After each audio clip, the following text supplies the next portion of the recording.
Oi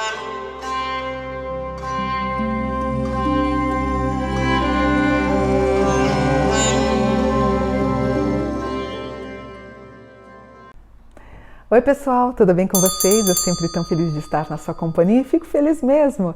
As pessoas falam assim, você fala sorrindo, eu fico sempre tão feliz, para mim é uma energia tão boa estar com vocês, apesar que hoje eu vou tratar de um tema bem polêmico. Mas antes eu sempre faço a pergunta, você já compartilhou o meu vídeo, você já se inscreveu? Me ajude a crescer com o canal Mônica Bonfilho. Eu quero tornar o melhor canal de espiritualidade do Brasil e quem sabe do planeta, olha a pretensão, mas por que não, tá bom? Em julho eu fiz um post no Facebook falando que o goleiro Bruno, foi um rapaz que ele foi preso inclusive porque ele teria mandado matar a esposa. Um amigo dele acabou matando e as partes, os restos dela, mortais, foram dados para cachorros. Inclusive esses 6 cachorros que teriam ingerido essa carne, eles acabaram falecendo e morrendo contaminados. E ele se tornou um garoto propaganda de um canil. E eu achei um absurdo e todo mundo curtindo e compartilhando e achando ele lindo. Ou seja, a impressão que dá é que o brasileiro odeia mulheres, né? Então ele manda matar, a mãe do filho dele queria mais pensão, um aumento de pensão, ele simplesmente manda matar e todo mundo depois fica tirando selfie com esse senhor chamado Bruno. E eu disse no post, um pouco irritada e nervosa por isso, eu falei, olha, eu não consigo perdoar o rapaz. E sofri muita crítica, porque eles falaram assim, Mônica, como é que você não perdoa se você é uma estudiosa de anjos? Eu queria falar sobre isso. Eu queria explicar para vocês como é que funciona o perdão relacionado a Deus, a Jesus e a espiritualidade. Acreditar em Deus na Bíblia é um pouco relativo. Por quê? Deus, ele não escreveu a Bíblia. Quem que escreveu a Bíblia foram os homens. Por exemplo, é isso que a gente tem que tomar um pouquinho de cuidado. Então, foram homens que escreveram a Bíblia. Então, existem coisas que a gente tem que entender como positivo e também como negativo. Se eu entender no Antigo Testamento, por exemplo, que Deus, quando ele entrega as tábuas para Moisés, as 2 tábuas, e tem um mandamento que Deus fala o quê? Não matarás. Aí nós temos Jesus, no Novo Testamento, dizendo o seguinte, olha, seja lá o que foi feito, a gente tem que perdoar. E me fizeram uma pergunta interessante. Então nós temos no Antigo Testamento Deus que fala, não mata. Aí nós temos no Novo Testamento Jesus dizendo que independente do que você faz, eu vou te perdoar. E a pergunta que ficou no post foi essa, que me perguntaram muito, Mônica, por que pessoas que matam, que roubam, eles tendem a ir para a igreja evangélica? Você não vê uma pessoa que rouba, que mata, indo para a igreja católica. É curioso isso. Ele vai para a igreja evangélica. Pesquisadores já estavam estudando sobre esse fenômeno. Quem é que já não conheceu alguma pessoa até de má fé ou de má fama, evangélico? Eu mesma tive uma contadora, se dizer evangélico, acreditei nela por ser evangélica, ela acabou me lesando muito. Então, na confiança, você acredita que por ser evangélico e muitos, até pessoas de mau caráter, acabam indo para essa igreja. Não que nas outras não tenham, mas da evangélica também tem. Ou alguns evangélicos que se dizem milagrosos e pedem descaradamente para vender, para comprar, para vender o feijão milagroso para curar do vírus, né? Por que os evangélicos, eles ficam em presídios e não ficam na universidade? Você já pensou nisso? É claro que o mau caráter está em todo lado, até como espíritas, como o João de Deus, por exemplo. O João de Deus, ele foi, que bonitinho, esse é o Bagui, o João de Deus, ele foi acusado de molestar algumas mulheres. A questão do evangélico, ele vai te vender um perdão muito mais rápido, é um perdão que não tem penitência. Você vai pagar sobre o erro que você cometeu se você pagar o dízimo. Sinceramente, você acha que, ou você consegue ver Jesus naqueles pastores que andam de jatinho? Aí você fala assim, Mônica, você está falando um absurdo. O Papa, ele anda de avião, ele anda de jato, você não fala nada do Papa. Primeiro que o Papa, ele é um chefe de Estado, né? O Vaticano é um Estado, então ele pode ter como se fosse um presidente da República do Vaticano, vamos dizer assim. Mas me incomoda muito ver o excesso dos valores, desses montantes financeiros dessas pessoas, né? Por exemplo, eu não consigo ver Jesus, e vou falar isso sempre, eu não consigo ver Jesus no bispo Edir Macedo. Eu não entendo um homem que tem 2 bilhões em patrimônio, eu não vi esse homem abrir a mão em nenhum momento para ajudar alguém com as questões relativas ao Covid. Outra coisa que eu já notei também com os evangélicos, por exemplo, ou com os líderes das igrejas evangélicas, você vê que eles não vendem livros. Por que não? Porque não interessa. Uma pessoa com cultura, com estudo, não interessa para o evangélico, para os líderes evangélicos. Porque, na verdade, a gente não pode generalizar. É claro que existem esses extremistas, né, que são da direita e da extrema direita, mas a grande maioria são pessoas basicamente pobres, são muito trabalhadoras e geralmente de mulheres com pouco e homens com pouco poder aquisitivo. Antes de eu continuar, para vocês entenderem o meu raciocínio, o que é o evangelismo? O evangelismo consiste na pregação do Novo Testamento de Jesus. Esse Jesus, ele é o Filho de Deus do amor. Então, no Antigo Testamento, a gente tem um Deus que pune, que pune, que pune. Já no Novo Testamento, ele perdoa, é amor, perdoa e é amor. A palavra evangelista significa, sabe o quê? Eu, anjo. Evangelho, eu sou um anjo, eu sou um recadeiro de Deus. É aquele que traz as boas novas e que tende a propagar os 4 evangelhos. Quais são os evangelhos? De Mateus, Marcos, Lucas e João. O que eu estou vendo hoje é uma seita evangélica que visa apenas dinheiro, que não gosta de nada que vá contra eles. Por exemplo, são essas pessoas que jogam pedras nos umbandistas. É gozado, né? Eles perdoam o assassino, mas não perdoam o gay. Eles perdoam pessoas que massacram o outro e não perdoam eles não aceitam na igreja um casal de lésbicas, por exemplo, são condenados, né? Esses evangélicos, eles marcam território basicamente em presídios. E os presídios são uma fábrica de igrejas. Apenas quem perde é o preso. O evangelho funciona porque eles ensinam a dizimar. A população carcerária no Brasil está em torno de 773.151.000. Se cada preso doar R$100 para uma igreja evangélica, você tem todo mês garantido 773 mil. Lembrando que 50%, 51% da população carcerária,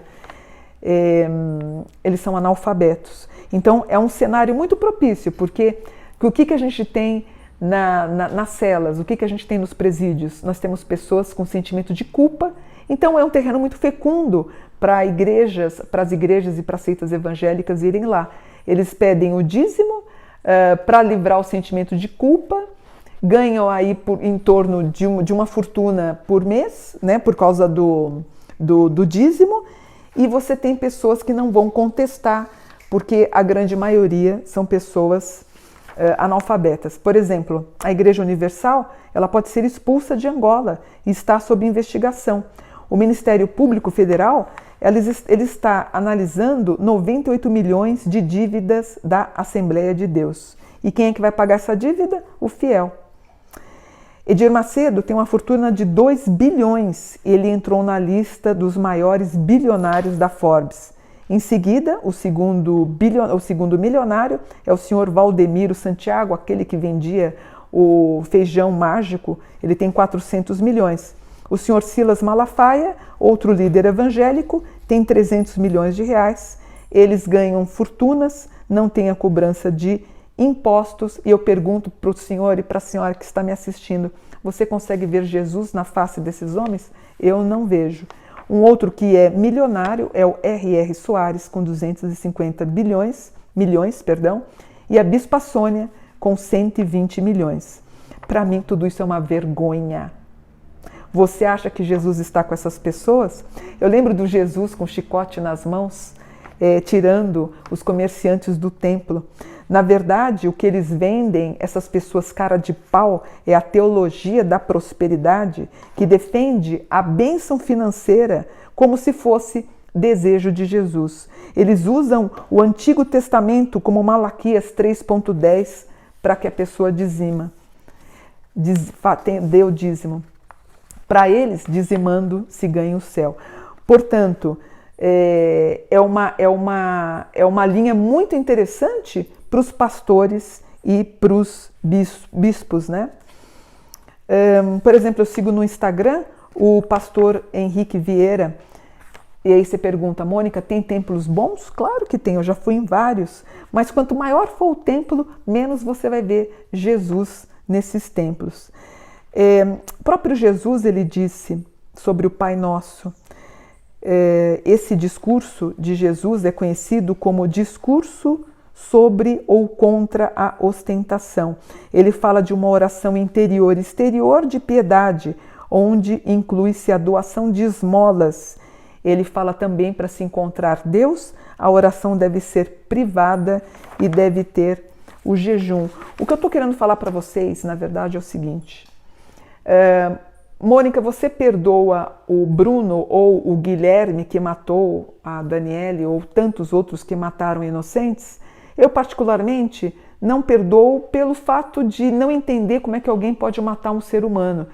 Eu, inclusive, saí do candomblé há muitos anos porque, para mim, não tinha lógica sacrificar, degolar um animal para limpar um ato meu que eu fiz, ou a volta do meu namorado, ou a volta do meu marido. Eu me dou ao luxo de matar um animal para me salvar de expurgar os meus problemas. Eu acho isso um crime. Então, assim, é a minha opinião como sacerdotisa. Eu queria deixar claro o seguinte, perdoar ou não, é esse o sentido final que eu quero dar para vocês. Por exemplo, você perdoa o Bruno, as pessoas falam, não, você tem que perdoar porque Jesus perdoa. Tudo bem, Jesus perdoa. Mas no Antigo Testamento está claro que Deus, você só vai entrar no reino dos céus se você não matou. Então, ou seja, quando alguém diz, um padre, eu, teu amigo, você fala, eu perdoo o Bruno, eu perdoo aquele que matou, tudo bem. Ele passa a ter uma vida material com mais tranquilidade e pode até retomar a vida dele. Mas Deus, ele não perdoa. Você fala, Mônica, o que você está falando é um absurdo. O Deus da Bíblia é diferente do Deus arquiteto do universo. Esse Deus, que é o grande arquiteto do universo, mesmo se ele perdoar, mesmo se ele for amor, se a gente entender que eu tenho o espírito e eu tenho a minha alma, isso me lembra um pouco daquela pesagem dos egípcios, né? Que tinha que ser a alma da pessoa tinha que ser como uma leve, como uma pena. Você acha que um assassino vai conseguir ter essa alma purificada, ter essa alma limpa? Não vai conseguir. Não sei se eu fui clara. Para você entrar no reino do céu, você tem que estar com uma alma muito pura, muito limpa. Você acha que um assassino realmente vai entrar no reino dos céus? Não vai. O perdão é um perdão material, é um perdão humano, não é? Relembrando as palavras de Jesus, que ele diz que nós temos que perdoar 77 vezes 7. Mas é mais para apaziguar momentaneamente o seu tempo terreno. Porque, na verdade, quando você desencarnar e se tornar um espírito, né? Porque nós estamos vivendo em alma, quando você se tornar um espírito, o elemento espiritual, a tentativa de ser éter, a tentativa de ser angelical, você não vai conseguir. E aí sim, você vai para outros lugares, que são os infernos, né? São os purgatórios, e você tende a ficar lá com a penação que é dita aí, a tua alma vai tentar ter uma purificação. Deu para entender? Se eu falar que eu perdoo ou não, é irrelevante. Eu entendo que Jesus perdoa, mas esse Jesus, arquiteto, ele não vai fazer com que essas pessoas que mataram, que cometeram esse sacrilégio, quando eu penso que homens ou mulheres mataram crianças, seres inocentes, pior é o fato, o ato grave, ele não vai nunca alcançar o reino dos céus. E essas pessoas que lesam os outros em nome de Jesus, que vendem a teologia da prosperidade, tenham vergonha na cara, sabe? Isso é muito desonesto fazer uma coisa dessas, tirar dinheiro de quem mal tem o que comer. Vocês vendem um Jesus próspero, veja se isso é vergonhoso. Se você quer que as pessoas tenham prosperidade em suas vidas, ensine-as a ler e a escrever. Não vender essa teologia barata, essa teologia de quinta categoria que não leva a nada. É a minha opinião como estudiosa sobre a espiritualidade, mas é uma vergonha. Alguns países estão recusando essa teologia da prosperidade que, sinceramente, você acha que Jesus, lembra dele com aquela roupa branca, com a sandalinha de couro? Você acha realmente que Jesus vai estar dentro de um Vaticano com aquela fortuna? Ele está no Papa, na minha opinião. Você acha que Jesus está num templo imenso de Salomão? Ah, me perdoe, não está. Eles sabem que não, mas a matéria, o dinheiro, a ganância, fala mais alto.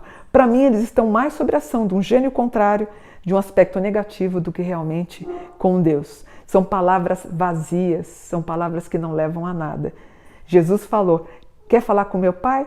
Vai no quarto, se ajoelha e reza o Pai Nosso. Pai nosso que estais no céu, santificado seja o vosso nome. Venha a nós o vosso reino, seja feita a vossa vontade assim na terra como no céu. Essa foi a oração que ele nos ensinou. É essa oração que toca o teu coração com o coração de Jesus. É para ele que a gente tem que ajoelhar, na intimidade, na privacidade, no nosso quarto. É assim, sem pagar dízimo, que você alcança o reino dos céus e limpa o seu coração. Tá bom? Eu vou ficando por aqui. Espero que vocês tenham gostado da explicação. Um beijo no coração. Já estou indo gravar o próximo vídeo aqui no canal Mônica Bonfilho.